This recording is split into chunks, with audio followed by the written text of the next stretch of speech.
Pai, muito obrigado por estarmos aqui nesta manhã, obrigado pela oportunidade, ó Pai, de abrirmos os nossos corações em gratidão, vindo até ao Teu altar, ó Pai, trazendo os dízimos, ofertas missionárias, que todo esse recurso, ó Pai, seja ricamente abençoado por Ti, na administração dessa igreja, nas obras sociais, nos investimentos em missões, ó Pai.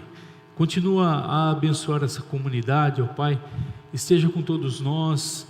Somos alegres e felizes, ó Pai, gratos a Ti pela provisão que temos, com trabalho, com aposentadorias, com toda a forma de rendimento que o Senhor nos tem proporcionado. E aqueles que estão enfrentando dificuldades financeiras, ó Pai, seja por desemprego, pelos mais diversos fatores, que o Senhor esteja abrindo portas do emprego, ó Pai, trazendo soluções e paz, ó Pai, é o nosso pedido a Ti, em nome de Jesus, amém. Os irmãos podem se sentar.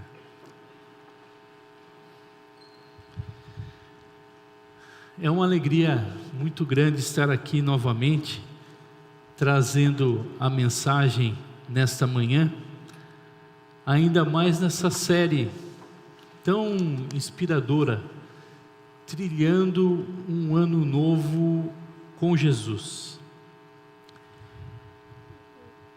projetando todas as nossas expectativas, os nossos sonhos para o ano de 2025. E nós, como igreja, temos a intenção de que a cada dia, cada um de nós se pareça mais com Jesus, sejamos verdadeiramente reconhecidos como imitadores de Jesus, como o apóstolo Paulo diz: sede imitadores de mim, pois eu sou imitador de Cristo. Esse é o nosso objetivo, e isso nos traz a memória dentro dessa série. O tema da mensagem de hoje é oração, mas nós não vamos falar somente de oração, nós vamos falar também um pouco a respeito do reino de Deus, e vamos falar também a respeito do plano de Deus para as nossas vidas. E eu convido a igreja a estar acompanhando a leitura de Lucas capítulo 1, dos versículos 5 a 13. Lucas capítulo 1, versículos 5 a 13. Diz assim: no tempo de Herodes, rei da Judéia, havia um sacerdote chamado Zacarias, que pertencia ao grupo sacerdotal de Abias. Isabel, sua mulher, também era descendente de Arão. Ambos eram justos aos olhos de Deus, obedecendo o modo irrepreensível a todos os mandamentos e preceitos do Senhor. Mas eles não tinham filhos, porque Isabel era estéril, e ambos eram de idade avançada. Certa vez, estando de serviço o seu grupo, Zacarias estava servindo como sacerdote diante de Deus. Ele foi escolhido por sorteio, de acordo com o costume do sacerdócio, para entrar no santuário do Senhor e oferecer incenso. Chegando a hora de oferecer incenso, o povo estava orando do lado de fora. Então, um anjo do Senhor apareceu a Zacarias, à direita do altar do incenso. Quando Zacarias o viu, perturbou-se e foi dominado pelo medo. Mas o anjo lhe disse: não tenha medo, Zacarias. Sua oração foi ouvida. Isabel, sua mulher, lhe dará um filho, e você lhe dará o nome de João. Agora eu convido os irmãos a saltarem algumas páginas no livro de Lucas, e irmos até o capítulo 11, versículo 1, onde diz assim: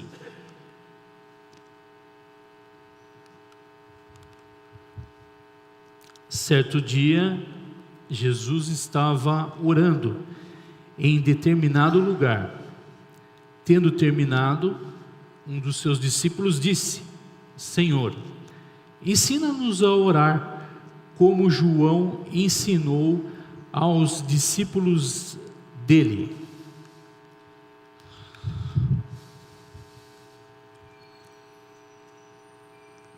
Essa passagem que conta a história de Zacarias é uma passagem muito interessante, pois estava chegando próximo o tempo do nascimento de Jesus. Deus já havia determinado o tempo a qual Jesus nasceria. E Zacarias pertencia ao serviço do templo. Zacarias pertencia a uma equipe de sacerdotes.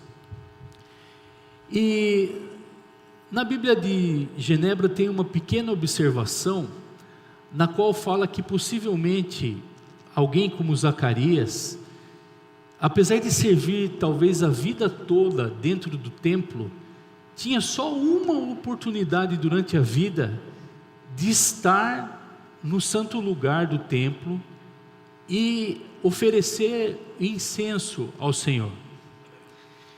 E aconteceu que nessa época Zacarias foi sorteado. Ele estava dentro do serviço dos sacerdotes, e dentre os sacerdotes quem iria? Zacarias. E aí algo de extraordinário acontece quando Zacarias está naquele local. Provavelmente ele entrou naquele local junto com os demais sacerdotes.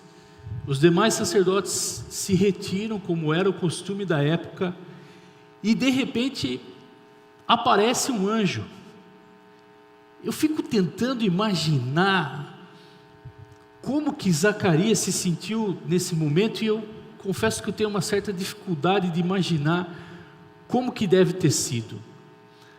Às vezes eu fico pensando numa comparação assim dos nossos dias, como se fosse um vídeo que a gente vê que acontece algo assim inesperado, algo gigantesco, como se fosse um barco que está lá no meio do mar bem tranquilo, e de repente surge uma baleia gigantesca e pula para fora da água, e os pescadores ficam aterrorizados.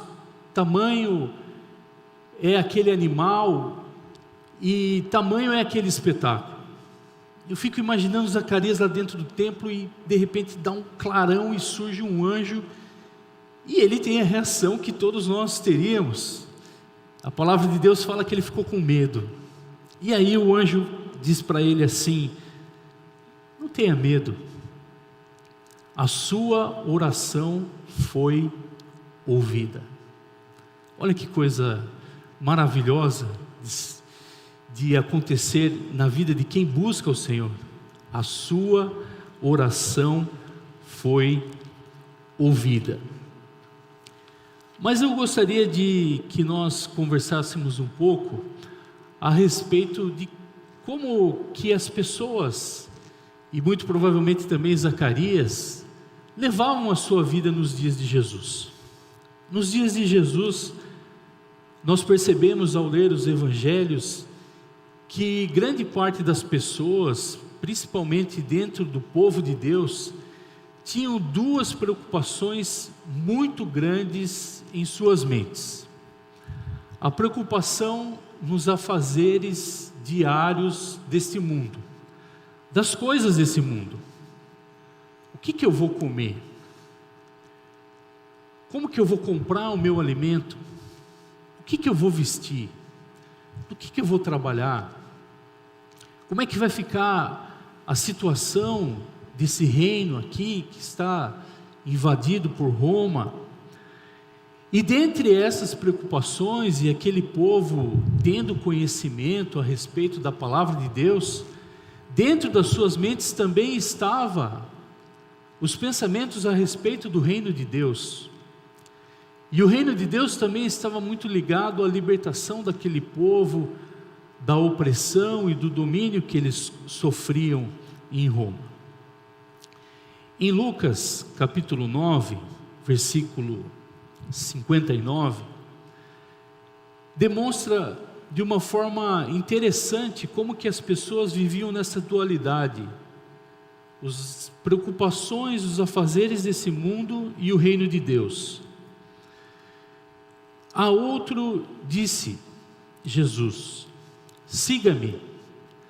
Mas o homem respondeu: Senhor, deixa sepultar meu pai. Muito conhecida essa passagem de Lucas 9:59. A pessoa ouve do próprio Jesus: siga-me. E o que ela responde? Senhor, deixa primeiro eu sepultar o meu pai. A interpretação mais aceita a respeito desse versículo diz que não é que o pai daquela pessoa havia morrido naquele momento ou estava por falecer, mas sim uma questão cultural da época, de que os filhos teriam que cuidar dos seus pais até os seus pais falecerem, para que depois eles seguissem com seus interesses e seus objetivos pessoais. Aonde que estava o coração dessa pessoa que Jesus desafiou, dizendo: siga-me? O coração dessa pessoa estava nos afazeres deste mundo. Um segundo exemplo, ainda em Lucas, capítulo 10, versículo 39, muito conhecido, diz assim: Maria, sua irmã, ficou sentada aos pés do Senhor, ouvindo a sua palavra. Marta, porém, estava ocupada com muito serviço. Todos nós já conhecemos essa passagem da palavra de Deus, na qual Jesus, chegando na casa das irmãs Maria e Marta, Maria fica aos pés de Jesus, ouvindo tudo que Jesus tinha para falar a respeito do reino de Deus, enquanto Marta estava muito ocupada com o serviço. Maria estava com o reino de Deus na sua mente, e Marta estava presa nos afazeres deste mundo. Mateus 6:33, Jesus diz assim: busquem, pois, em primeiro lugar o reino de Deus.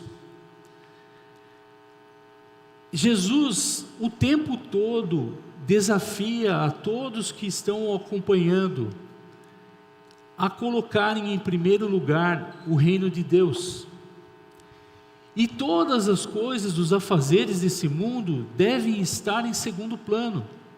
Não significa que elas não sejam importantes e que elas não ocupem o nosso dia, mas elas não podem ser o principal.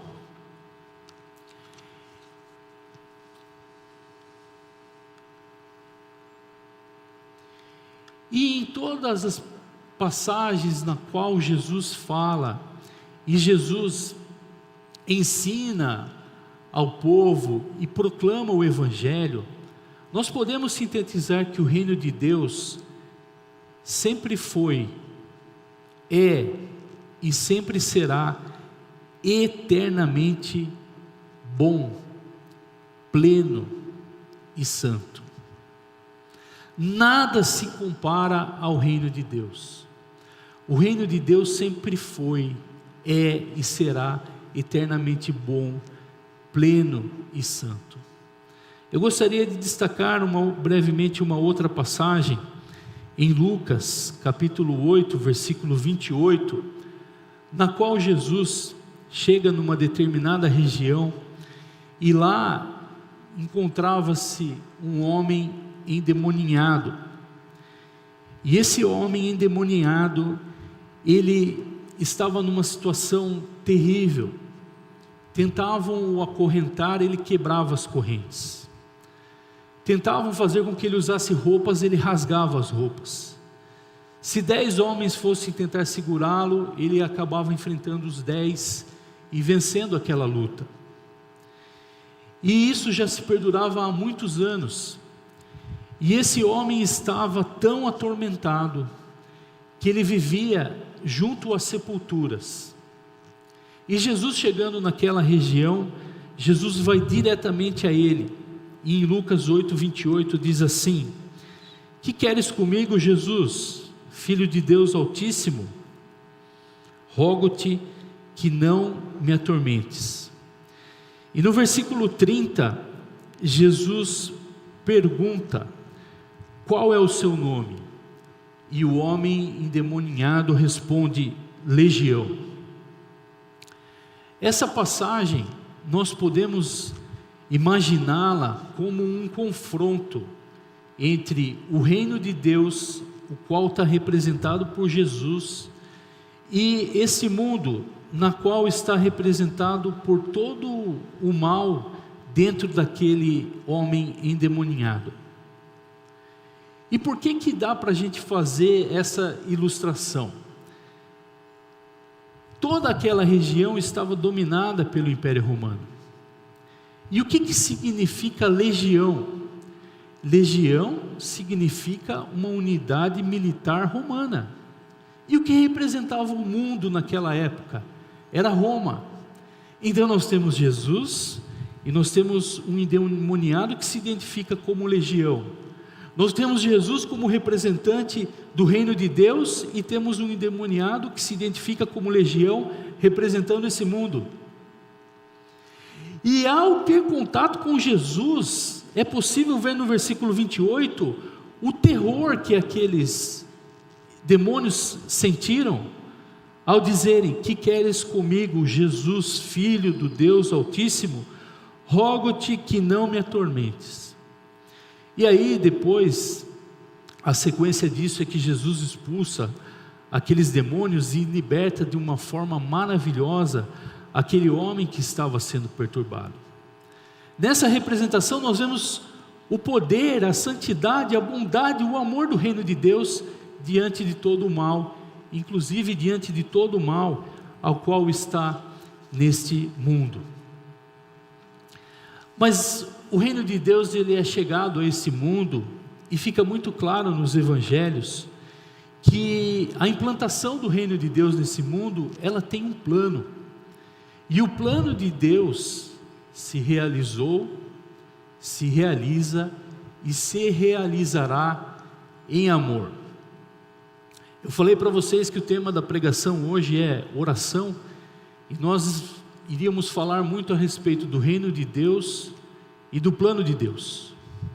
Mas aí de repente você pode me falar: Luiz, mas o reino de Deus é uma coisa muito complicada, demorar muito. O reino de Deus não, o plano de Deus é uma coisa muito complicada.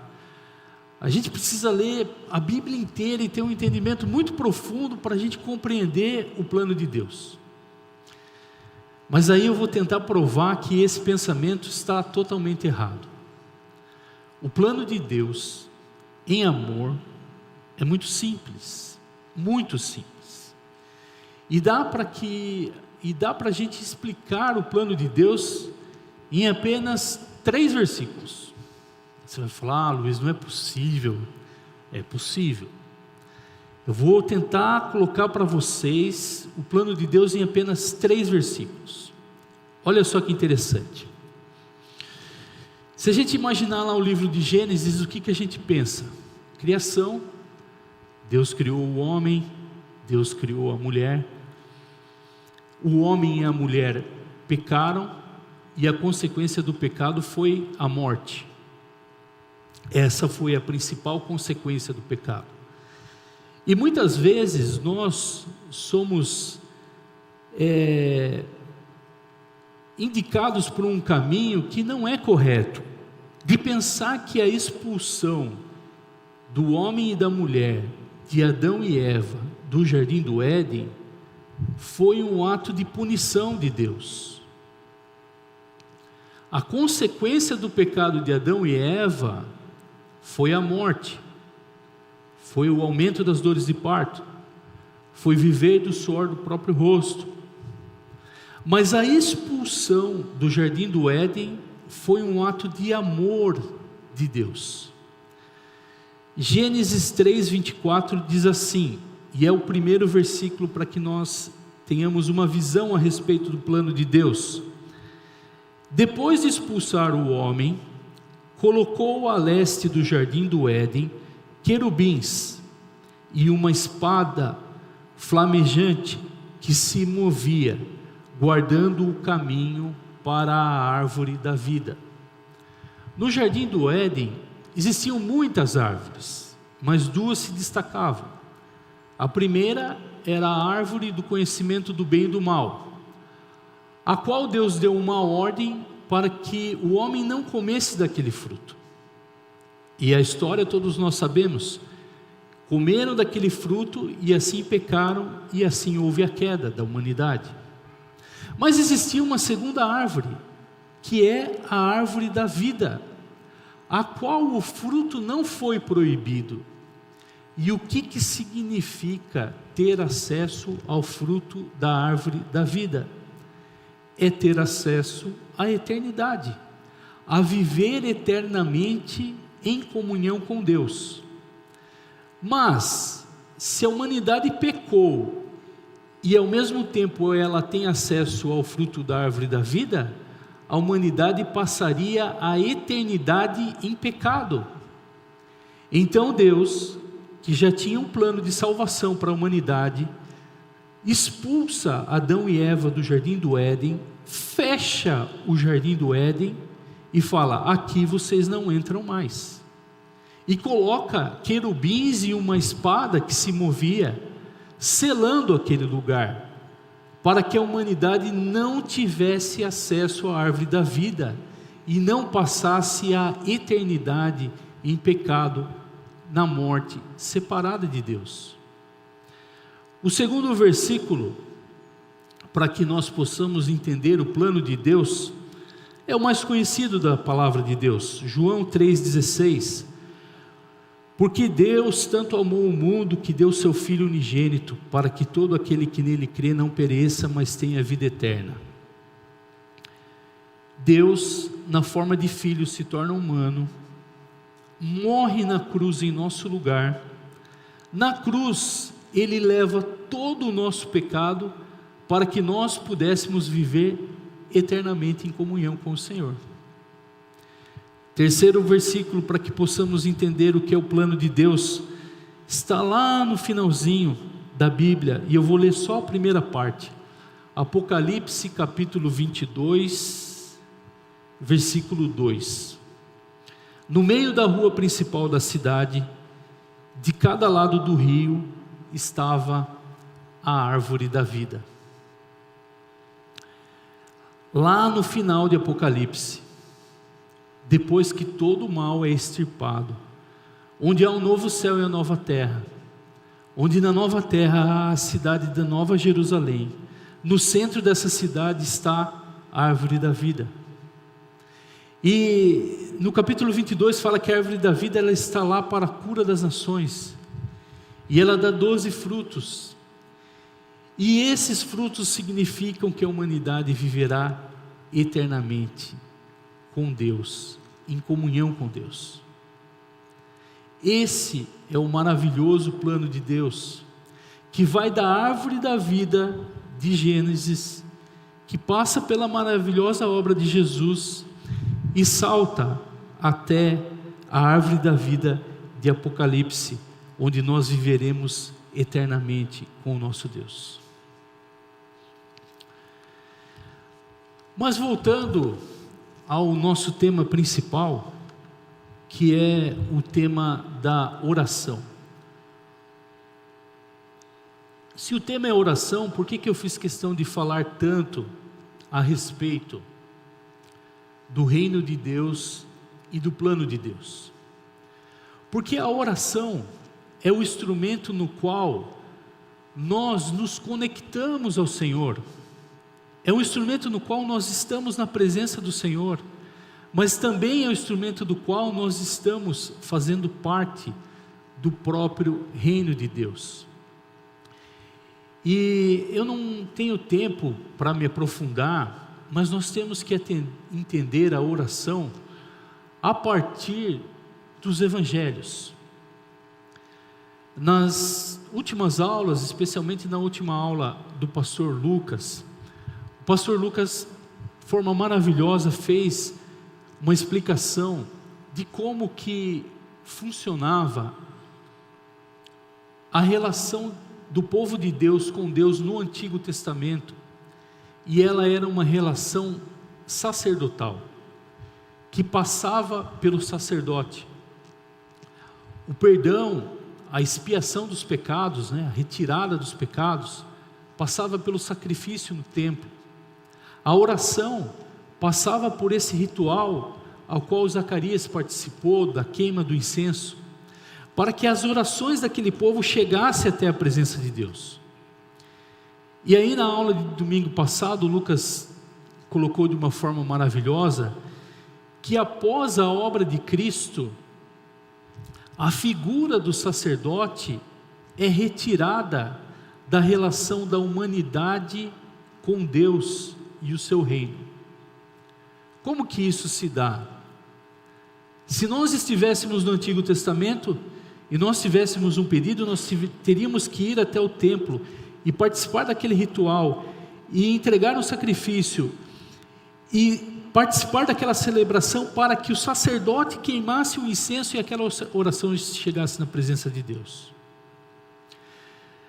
E o templo, ele tinha partes as quais elas eram divididas, e uma das partes que o templo era dividido era a parte onde existia o véu, onde se separava o local onde o sacerdote estava dos demais locais do templo. No exato momento em que Jesus, estando crucificado, vem a morrer na cruz, o véu que separava rompe de fora a fora. É exatamente o corinho que nós cantamos. O véu que separava já não separa mais. E isso dentro da oração significa algo que na teologia é chamado de sacerdócio universal. E o que é o sacerdócio universal? É a qual todos aqueles que estão em Cristo são feitos sacerdotes através da obra dele. Então toda vez que alguém se coloca em oração em nome de Jesus, essa oração imediatamente está na presença de Deus. Meus irmãos, não tem como não ficar maravilhado com isso. Imagine as pessoas do tempo de Jesus conhecendo o Evangelho e aquela mensagem sendo propagada e o amor de Deus sendo propagado, e aí aquelas pessoas sabendo que a oração delas está na presença do Senhor. Esse é o poder da oração. Recentemente, eu estive conversando com o pastor Jonathan, e o pastor Jonathan me emprestou um livro. O livro chama A Quarta Dimensão. Eu olhei o nome do livro, meio desconfiado. Pastor, quarta dimensão? Você tem um nome meio espírita. Brinquei com o pastor Jonathan, ele deu risada. Ele falou: não, meu irmão, esse livro foi escrito por um pastor coreano, David Yong-cho. Ele é o pastor que implantou a maior igreja do mundo, em Seul, e essa igreja chegou a ter dezenas de milhares de membros. Dezenas de milhares de membros.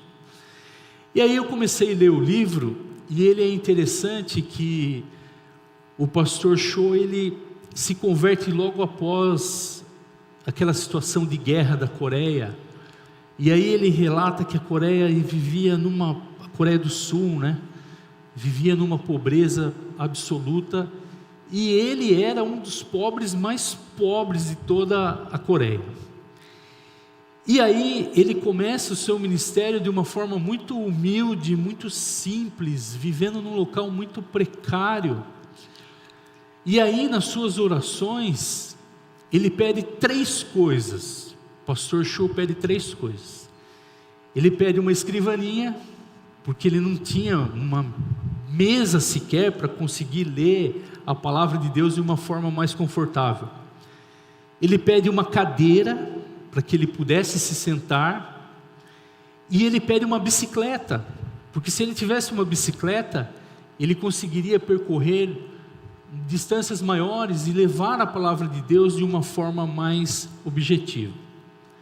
E aí o pastor Cho vai orando e não acontece nada. E ele vai orando e não acontece nada. E ele vai orando e não acontece nada. E aí um dia ele chega quase que a se revoltar. Ele fala: Senhor, eu estou aqui dormindo no chão, tem dias que eu passo fome, e eu só peço uma escrivaninha, uma cadeira e uma bicicleta, e eu não recebo, Senhor. O que está acontecendo? E aí, dentro da sua caminhada, o pastor Cho, ele entende que nas orações a pessoa deve ser específica. Na sua oração a pessoa deve ser específica. E aí ele passa a orar: Senhor, eu quero uma escrivaninha de tanto por tanto, eu quero uma cadeira de escritório, eu quero uma bicicleta da marca tal, porque ela corre mais, e aí eu vou conseguir percorrer uma região maior. Mas aí, você lendo o livro, você percebe que o fato da oração ser específica passa por um caminho do qual Deus deseja que nós passemos, que é nós termos intimidade com Deus. Quando nós somos específicos na nossa oração, nós gastamos tempo na nossa oração, e nós estamos tendo intimidade com Deus. O segredo não é ser somente específico, mas o segredo está na intimidade. Imagine que você está querendo comprar um carro novo, e aí você encontra uma pessoa da qual você não tem intimidade, e de repente o assunto carro surge. O máximo que você vai falar é assim: estou pensando em comprar um carro, porque você não tem intimidade com aquela pessoa. Mas imagine que você encontra o seu melhor amigo, e surge o assunto carro. O que você vai falar? Você vai falar: meu amigo, eu estou sonhando com um carro, azul metálico, da marca tal, com o banco de couro, com câmbio automático, com equipamento tal. Olha, eu posso pagar até o ano tal, ou eu estou tentando juntar um dinheirinho a mais para ver se eu consigo pegar um 0 quilômetro.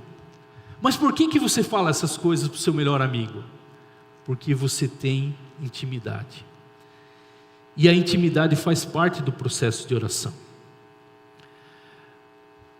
O outro processo de oração, a qual eu gostaria de destacar brevemente, é que a oração ela deve ser exercida cotidianamente, todos os dias.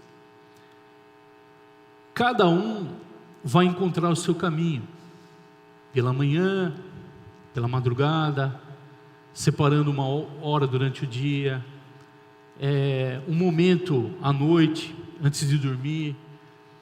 Isso é entre a pessoa e Deus, mas a oração ela deve ser cotidiana, e a oração ela também se dá em secreto, como o próprio Senhor Jesus nos ensinou. Não faça aquela oração na praça, na qual você se vangloria, mas faça a sua oração no seu quarto em secreto, e aquele Deus que te ouve em secreto, te recompensará em secreto. E aí, meus irmãos, eu gostaria de voltar para finalizar em Zacarias. Zacarias tinha um desejo ardente no seu coração, que era um desejo também da sua esposa Isabel, de ter um filho. E aí, quando Zacarias está servindo no templo, e de forma maravilhosa aparece aquele anjo e fala assim: Zacarias, não temas, a sua oração foi ouvida. Você terá um filho. E aí o filho de Zacarias se tornou João Batista, que foi aquele que precedeu a Jesus, que foi à frente de Jesus, preparando aquela região e aquele caminho para que Jesus chegasse com o seu evangelho. Olha que coisa maravilhosa. E aí vocês perceberam que nós lemos 2 textos no começo, Lucas lá no capítulo 1, de 5 a 13, e depois a gente pulou para Lucas 11, 1. Quantos anos tem de diferença do relato de Lucas 1 para Lucas 11? Pelo menos 30 anos. Pelo menos 30 anos. Porque Lucas 1 está ali, Jesus não tinha nem nascido. O anjo vem e anuncia que Zacarias seria pai de João Batista. E lá em Lucas 11, versículo 1, os discípulos de Jesus chegam para Jesus, ou seja, Jesus já estava no seu ministério, Jesus já tinha mais de 30 anos. Então 30 anos separam o texto do capítulo 1 do capítulo 11. E aí, lá no capítulo 11, um discípulo de Jesus vê que Jesus havia acabado de orar e fala assim: Senhor, ensina-nos a orar, assim como João Batista ensina aos seus discípulos. Se aquilo não fosse da vontade de Deus, Jesus já teria colocado um não imediatamente, e Jesus já teria discordado daquilo. Mas Jesus faz justamente o contrário. Jesus toma uma atitude na qual Jesus fala assim: João Batista ensinou vocês a orar? Da mesma forma, eu vou ensinar vocês a orar. E na sequência, depois, se você tiver a curiosidade de olhar, em Lucas 11, Jesus ensina os seus discípulos a fazerem a oração do Pai Nosso. E quanto tempo separa Lucas 11 de nós? Mais de 2000 anos. Então nós vemos que a oração de Zacarias teve como resposta a João Batista. E a obra de João Batista preparou o terreno para Jesus, da qual Jesus ensinou o Pai Nosso, que é a oração que nos ensina hoje, mais de 2000 anos atrás. Podemos dizer que há uma ligação entre a oração de João Batista lá atrás e o que nós vivemos em fé hoje. E esse é o efeito da oração. Toda vez que alguém do povo de Deus pratica a oração, o seu efeito perdura no tempo. Seja uma oração para algo da nossa família hoje, que vai perdurar nos nossos filhos, nos nossos netos e assim por diante. Esta é a importância da oração. E na sequência de Lucas 11, 1, convido os irmãos a ficarem em pé e encerremos essa mensagem com a oração na qual Jesus nos ensinou, a oração do Pai Nosso. E na sequência louvaremos ao Senhor com o hino ao orarmos, Senhor. Oremos. Estás nos céus, santificado seja o teu nome. Venha o teu reino. Seja feita a tua vontade, assim na terra como nos céus. O pão nosso de cada dia nos dai hoje. Perdoa as nossas dívidas, assim como nós perdoamos aos nossos devedores. E não nos deixe cair em tentação, mas livra-nos do mal, pois teu é o reino, o poder e a glória para sempre.